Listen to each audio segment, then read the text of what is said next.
GMAT Tuesdays. My name is Kevin. I am coming from behind the whiteboard to you. And I'm coming to you from Magoosh.com. Today we're going to talk about semicolons. A student wrote in one of their comments, was like, what is a semicolon? What do I do with this thing? I don't understand it. Which is okay, because it's a weird thing. It's kind of weird if you don't know what's going on. I will preface this video that the GMAT doesn't test your knowledge of semicolons. You're not going to be like, how to use a semicolon. But it's definitely useful to know how they're used. You can use it in your essay if you know how to use it well. And it'll just give you a good sense of knowing how a sentence is being put together.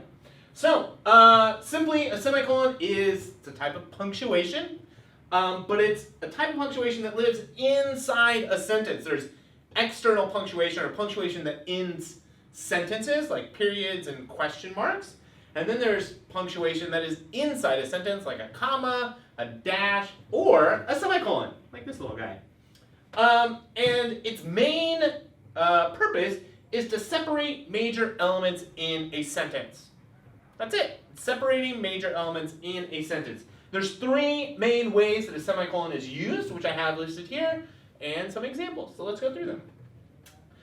You can use a semicolon between independent clauses without a conjunction, with no conjunction. So you can usually join independent clauses with a comma and a conjunction like and, or, but.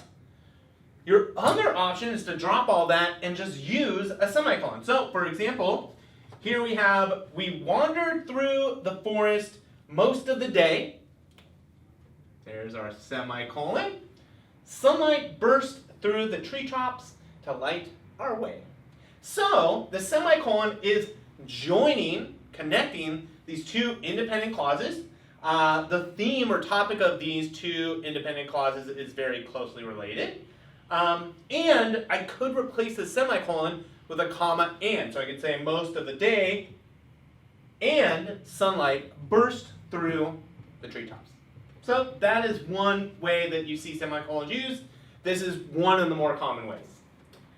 You can also use it between independent clauses with a transition or a transitional word. So here we have fog continues to cover the airport, semicolon, transitional word, consequently, whoa, that was hard to get out. All flights have been grounded. No one can fly. So here again we have two independent clauses, and this time semicolon plus a transitional word that is telling us that due to something that's happening before, there's something that has happened now. So this is another one of the more common ways to see semicolons used. It sounds a little bit better than saying fog continues to cover the airport and consequently. It's a stylistic choice. Both would be correct, but some people want to drop the conjunction and just use the transition word, so you want to use the semicolon in its place. Okay? Any questions? Put them in the comments.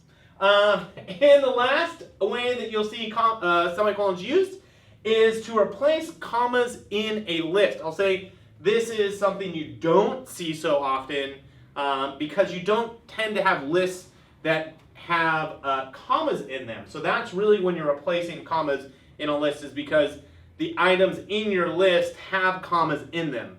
What does that mean? Let's look at an example. It'll make more sense.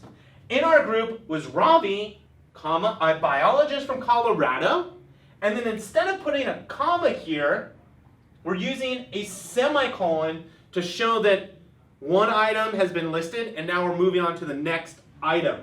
Otherwise, it might be unclear where the division of items exists in the sentence. So to continue, in our group was Robbie, a biologist from Colorado, semicolon, Anastasia, a chemist from Arizona, and then our last semicolon, and Bogey, a geologist from California. Sounds like a fun group.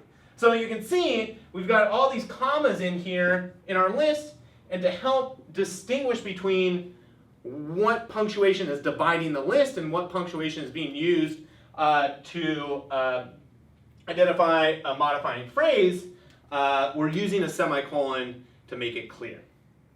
You'll see this too with like addresses or city and states if you're listing those out. But again, this is fairly rare. Okay, especially rare for the GMAT, I should say as well. All right, that is all I have on semicolons. Hopefully you feel a little bit more comfortable with this punctuation mark. If you have any questions, please do feel free to ask them in the comments below. I'd be happy to answer them. If you really like listening to me talk about GMAT stuff, I encourage you to subscribe to our GMAT channel. And then finally, if you need more help, head over to gmat.magoosh.com, where there's all kinds of resources and friendly people to help out. All right, be excellent to the universe.